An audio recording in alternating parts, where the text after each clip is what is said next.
The crowd inside the arena is loud but uneasy, the kind of buzz that says something big is about to happen. The camera pans across a sea of fans, signs waving in every direction. One reads, "We still believe in the Shield." Another, "Roman needs his brother." Michael Cole's voice breaks through the noise. "Ladies and gentlemen, I don't know what's happening tonight, but something feels off." The lights flicker. The commentary team glances around. Pat McAfee removes his headset for a second, staring up at the Titantron. Suddenly, the tribal chief's music hits. The crowd explodes into chaos. Half of them cheer. Half of them boo. All of them scream. Roman Reigns steps out from the curtain slow, confident, that same signature calm energy that always hides something deeper. He's wearing all black, the gold glint of his undisputed championship over his shoulder. Paul Heyman follows close behind, clutching the belt as if it's the crown jewels. Solo Sikoa walks a step behind his stare, cold as death. But something's missing. Something that Roman himself feels. For the first time in a long time, Roman looks unsure.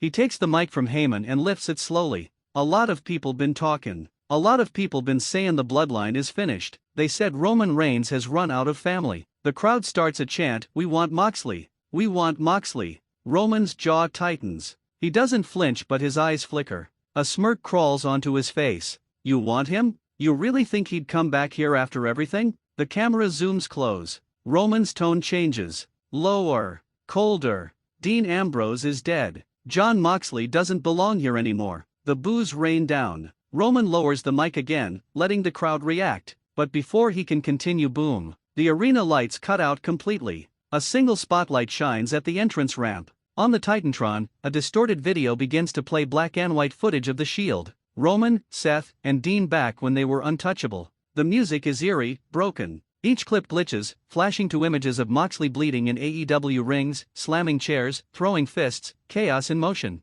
Then, the final frame freezes. A familiar voice echoes, "You thought you killed me, but you only made me mad." The lights come back up but the crowd is already screaming. Roman turns around. Moxley is standing behind him. No music. No warning. No words. Just a slow, heavy breathing sound through his teeth. He looks older. More dangerous. His jeans are ripped, his leather jacket bloodstained from some old war. His hair hangs messy, wild, but his eyes? They're alive. The camera zooms in that same old Jon Moxley glare. Roman doesn't move. Solo steps forward. Moxley doesn't flinch. Instead, he smirks. "You really thought I'd let you finish this story without me?" And with that, Moxley strikes. A dirty clothesline takes Solo Sikoa off his feet. Heyman screams. Roman drops the mic and rushes in Superman punch blocked. Moxley catches Roman mid-motion and whips him into the corner, launching elbow strikes in rapid succession. The crowd loses their minds. Moxley's back.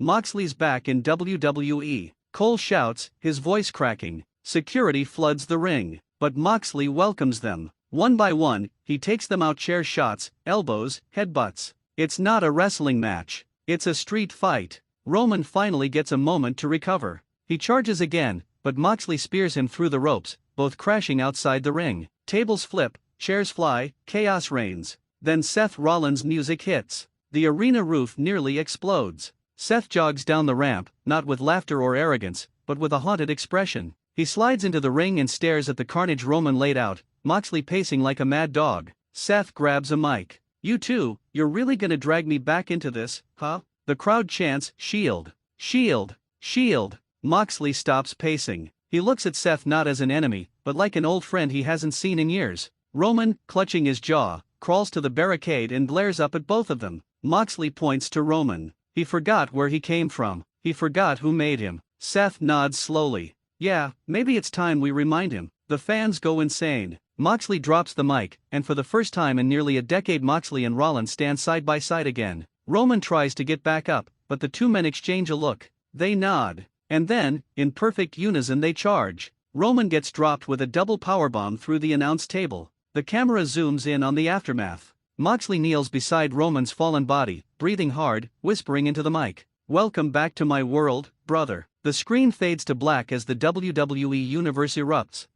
But this was just the beginning. Because backstage, Triple H is seen watching from the monitors smirking. He turns to Adam Pearce. "Get the papers ready. Moxley's coming home." The crowd in the arena doesn't know it yet, but WWE cameras capture Moxley signing a folder later that night, an official WWE contract. And just before the segment ends, he writes one line under his name, "No leash." No rules. No forgiveness. Dash back on SmackDown, news spreads fast. Roman Reigns is reportedly furious. The Bloodline locker room is in chaos. Solo Sikoa is demanding a rematch. Paul Heyman looks terrified. But Seth Rollins? He's quiet. Almost too quiet. The next week, Seth walks out on Raw with the World Heavyweight Championship. He looks into the camera and says, "You're not ready for what's coming." The Shield was never about peace. It was about dominance. And that's when the Titantron flickers again, a grainy black and white feed. Moxley appears, seated in a dark room, bandaged hands, blood on his knuckles.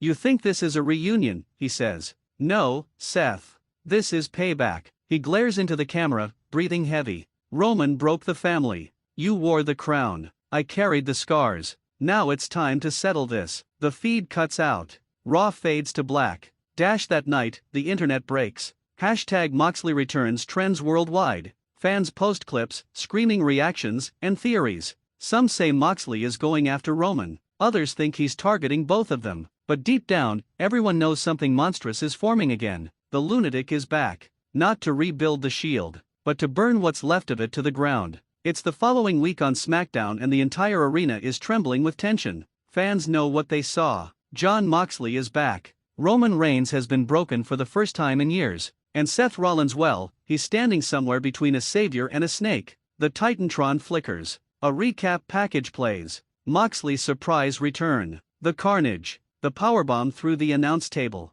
Roman's expression frozen in disbelief. Cole's voice narrates over it. The unthinkable happened last week. The lunatic fringe is back in WWE. The camera cuts to backstage, the Bloodline locker room. Roman sits in silence. The undisputed title sits on the table, untouched. Heyman is pacing. Solo Sikoa stands by the door, arms crossed, jaw tight. "My tribal chief," Heyman stammers, "you need to address this. You need to show strength." Before Roman slams his fist into the table, silencing the entire room. The gold championship shakes violently under the impact. "You think I'm scared of him?" Roman growls. "You think I'm scared of Jon Moxley?" He stands up, his presence cold and commanding. If he wanted war, he's gonna get it. Roman storms out of the locker room, the camera following close behind. Solo nods to Heyman before following Roman down the hall. Cut to the ring. Roman's music hits. The crowd erupts into a mix of boos and wild cheers. The champ walks down the ramp with that same slow, deliberate power, the kind that makes the arena feel smaller just by his presence. He steps inside the ring, microphone in hand. "Last week, the past came back," Roman says. A man who couldn't handle the pressure when it mattered most decided to show his face again. The crowd begins chanting, "Moxley! Moxley! Moxley!" Roman smirks. "You chant his name, but you forget I made him. Without me, there is no Shield. Without me, there is no Jon Moxley." He lifts the title high. "And now that he's back, I'm gonna remind him why I'm the head of the table." But before Roman can continue, the lights flicker again. The crowd screams, immediately sensing what's about to happen. The Titantron flashes a grainy feed of a dark, empty warehouse. Chains hang from the ceiling. Tables, chairs, and barbed wire scattered across the floor. Moxley appears on screen, sitting on a folding chair. His knuckles taped, his face bruised. His tone is calm but venomous. "You're right, Roman. You did make something. You made a monster." He tilts his head slightly, eyes narrowing. "I bled for you. I broke bones for you. And when I walked away, you laughed." Moxley stands up, pacing. "You think this is about revenge? Nah, this is about balance. You've spent years pretending you're the god of this place. But every god falls." He grins. "And guess what, brother? I'm the devil coming to collect." The Titantron cuts out. Roman's jaw tightens. He looks around the arena, scanning every direction, and then, from the crowd, Moxley strikes again. He leaps the barricade, slides into the ring, and tackles Roman to the mat. The two men explode into a brawl so vicious it doesn't even look scripted, fists flying, boots landing, chaos uncontained. Security floods in, but Moxley refuses to stop. He headbutts one guard, slams another with a DDT, and keeps swinging until Roman finally catches him with a Superman punch. Both men collapse. The arena is shaking from the noise. "This isn't a return," Cole screams. "This is a damn declaration of war." Roman crawls to the ropes, blood trickling from his mouth. Moxley smirks through the pain. "You're not ready for me, Roman." Backstage later that night. Seth Rollins is shown watching the footage from a monitor. His laughter is gone. Instead, there's unease, like he knows he's next. Adam Pearce approaches him. "We've got a problem, Seth." "No kidding," Seth mutters. Triple H wants you on SmackDown next week. Says it's time to settle this. Seth chuckles bitterly. Settle it? No, no, no, Pierce. You don't settle Jon Moxley. You survive him. Next week, SmackDown. Roman, Moxley, and Seth are all scheduled to appear in the same ring. The WWE Universe can barely contain itself. The show opens with chaos, the bloodline is on edge. Seth arrives early, pacing backstage, trying to psych himself up. Moxley's locker room door is labeled only with a spray-painted message, "Keep out." The crowd knows something legendary is about to happen. The final segment begins. The ring is set. 3 microphones. 3 chairs. Triple H's music hits first. He walks down to the ring, his expression serious. "Gentlemen," he says, "it's time to put this all on the table." Roman walks out next, flanked by Solo and Heyman. Then Seth. The two men glare at each other, neither saying a word. Finally the arena goes black again. When the lights return, Moxley is already in the ring, leaning casually on the ropes, a sadistic grin on his face. "Did you miss me?" he asks. Roman laughs coldly. "You're playing the wrong game, John." "No," Moxley replies, "I'm ending it." Seth steps between them, holding his mic low. "You two really think this is about pride? It's about legacy. About who the hell the Shield truly was." He glances between them, his voice trembling slightly. "We were brothers. We were supposed to rule this place together." Roman sneers. "We did. Until one of you ran away." Moxley's expression changes instantly. He drops the mic and slaps Roman across the face so hard the sound echoes through the arena. The crowd erupts. Roman smirks through the sting, wipes the blood from his lip, and whispers into Moxley's ear, "Big mistake." And just like that chaos, Roman tackles Moxley. Seth tries to separate them, but ends up getting caught in the middle. Fists fly. Chairs break. The ring looks like a battlefield. Triple H yells for security, but none of them can contain it. Then, suddenly Moxley rolls out of the ring, grabs a steel chair, and slides it to Seth. The crowd goes silent. Seth looks at the chair, then at Roman, then at Moxley. The tension is unbearable. Roman, slowly rising, mutters, "You wouldn't." Seth hesitates, his hand shaking, and then swings. The chair smashes into Roman's back. The crowd loses their minds. "Oh my God!" Cole shouts. Seth Rollins just betrayed Roman Reigns again. Roman crumples to the mat, clutching his ribs. Moxley grins. He steps forward, extends a hand to Seth, the same hand that once brought the Shield together. Seth hesitates for a moment, then takes it. For the first time in years, Moxley and Rollins stand side by side again, over the fallen tribal chief. The next week, the WWE Universe is chaos. The Shield is trending. The bloodline is crumbling. Triple H announces a bombshell at Survivor Series, it's official. Roman Reigns and the Bloodline versus Seth Rollins and Jon Moxley. The crowd's reaction is nuclear. Roman's face that night is pure fury. Moxley, in a backstage interview, smirks at the camera. Roman thinks this is about family. It's not. It's about pain. Seth stands beside him. And we've got years of it to unload.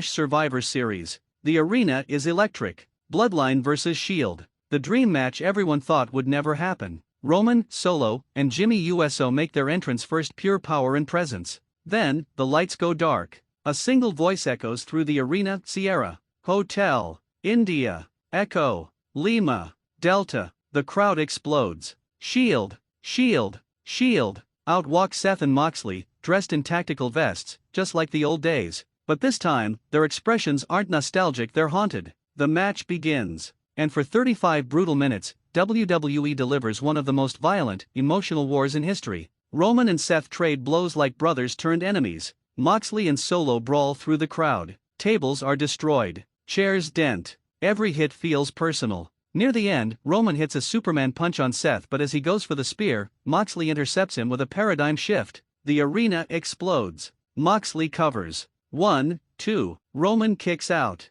Moxley screams in frustration, pounding the mat. He grabs the chair, sets it down in the middle of the ring. "It ends where it began," he yells. He signals Seth. Seth nods, they go for the double powerbomb, but Solo intervenes, superkicking Seth midair. The chaos resets. Roman spears Moxley. 1, 2. No! Moxley kicks out. The crowd can't breathe. Roman stumbles back, exhausted, blood dripping from his forehead. He grabs the chair. "I made you," he mutters. "And I'll end you." But Moxley laughs. Even beaten, even bleeding, he looks up and says through gritted teeth, "You can't kill me, brother. I'm already gone." Roman swings, but Seth dives in front of the chair. The shot lands on him instead. The crowd gasps. Roman freezes. Moxley, seeing Seth fall, roars in fury. He grabs Roman paradigm shift on the chair. He covers. 1, 2, 3. The bell rings. Jon Moxley pins Roman Reigns. The arena goes silent for a second, then erupts into chaos. Cole's voice cracks over the commentary. Jon Moxley has pinned the tribal chief.